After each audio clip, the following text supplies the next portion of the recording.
Hey guys, what is up? It is the Fast Break Report here, bringing you guys another vlog. So I kind of wanted to talk about the Collin Sexton situation, mostly because you're going to see more of this, I think, going on in the future to come. I feel like the Collin Sexton situation is the start of something that is going to be hitting the NBA very hard in the next 2 to 3 years. And that is the idea of Collin Sexton being a short shot-creating point guard in an NBA that is just flat out oversaturated with point guards. Okay, you look at a team like Sacramento, until they made the Domantas Sabonis trade for Tyrese Halliburton, their backcourt consisted of De'Aaron Fox, Tyrese Halliburton, and Davion Mitchell. Then you look at a team like the Orlando Magic. I mean, they got Cole Anthony, Markelle Fultz. They just drafted, who was the guy they drafted last year in the draft? I can't think of it at the moment. It's not Jalen Suggs, right? Like, there's a lot of teams with a lot of guard play. I mean, the Orlando Magic have RJ Hampton. You know what I'm saying? It's like there's a lot of teams with a lot of point guard play, or at least a lot of guards on their roster. And there's only a handful of them that I could see Collin Sexton going to and being their starting point guard. You know what I'm saying? Like, one of them is the Washington Wizards, but they would have to free up cap space in order to make an offer. They would have to move Kristaps Porzingis most likely. The Lakers as well, they're a team that could really benefit from Collin Sexton, but they'd have to move Russell Westbrook to make an offer. And then you have like a team like the Utah Jazz, but if, you know, now that they got rid of Rudy Gobert, I just think to myself, there's no reason to get Collin Sexton, even though he's an upgrade from Mike Conley. I just think to myself, in the end, Collin Sexton is more than likely going to be playing basketball for the Cleveland Cavaliers next year. I don't know if it's going to be on a qualifying offer. I'm not sure what's going to happen. But I would really love to see Collin Sexton play for the Lakers, but it's just like, if they moved Russell Westbrook, they could offer Sexton maybe 4 years, $80 million, bring him in on $20 million a year, and that might be enough for Cleveland to just say, you know what, fine, you can have him. But I just think to myself, man, like, the NBA has gotten a lot of point guards in the draft every year. Okay, like, you know, the Memphis Grizzlies got Ja Morant. You know, the Detroit Pistons, who I thought for sure were going to be suitors for Collin Sexton, took a different route and drafted Jaden Ivy. You know what I'm saying? Now they don't need to spend money on Collin Sexton when they could bring in a guy who's potentially going to be better, or a guy who, I'm going to be honest, I think Jaden Ivy is better than Collin Sexton. You can bring in a guy like Jaden Ivy, and you don't have to pay him as much, and he's your future point guard, and you don't have to compete with Cleveland for him.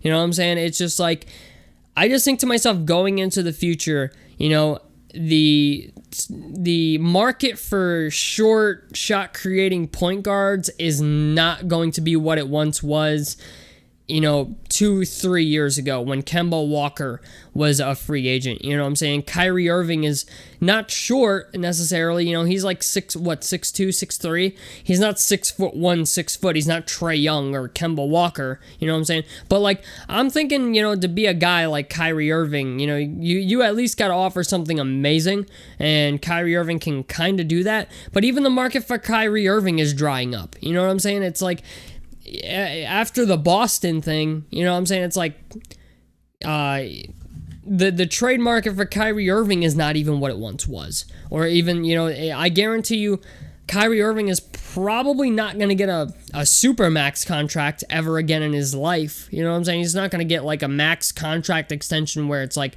something, you know, in the area of $200 million. That's never going to happen for Kyrie Irving. And unless some team is incredibly desperate.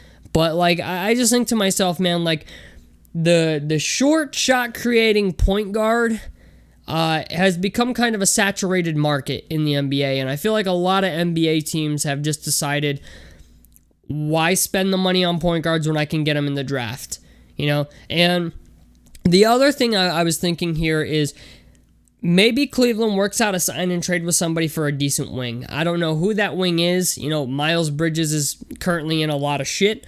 But if the Cleveland Cavaliers could work out a sign and trade, you know, with some team for a wing, you know, I don't know anybody off the top, but, you know, a lot of teams also don't want to give up their wing players.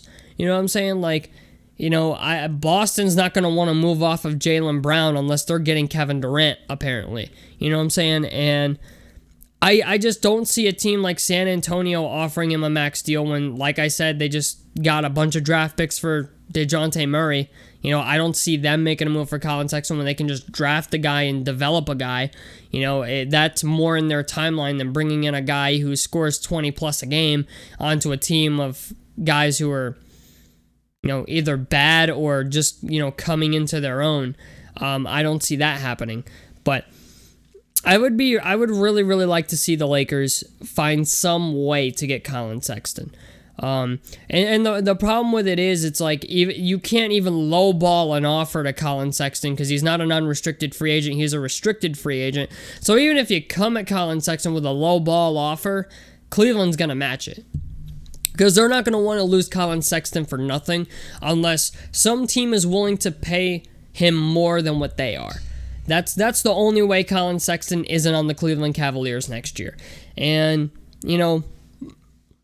there's a couple teams that it's like if they could just move enough cap space, like I said, if the Lakers could get off Russell Westbrook, and then they might have a shot. You know what I'm saying? Or, if the Utah Jazz, I doubt it, but if the Utah Jazz could move Mike Conley, Jordan Clarkson, and Bojan Bogdanovic, who, even Bojan is like, 33 at this point? I mean, Jordan Clarkson's, 29 or 30 in that area? I mean, if you could move off of those guys and move off of Mike Conley, yeah, you could make an offer to Collin Sexton that Cleveland won't match. But like I said, you just got a bunch of draft picks for Rudy Gobert. Why sign Collin Sexton when you can draft your next guy? You know what I'm saying? It's just the market is not in Collin Sexton's favor right now. And you know what, man? It sucks to see because I think Collin Sexton's actually like a pretty solid player.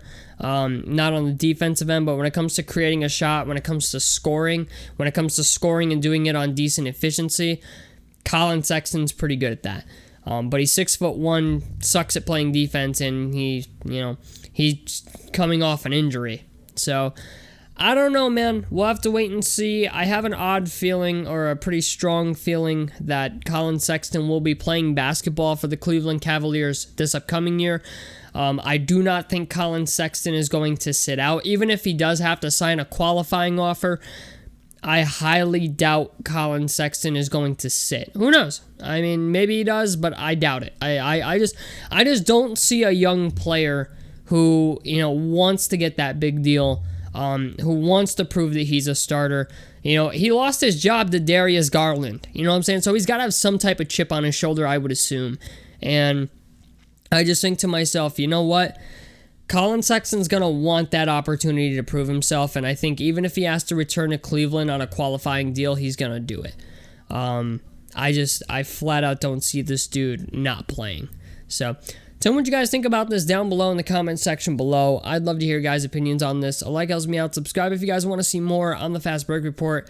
And I'm out of this motherfucker. Peace, guys.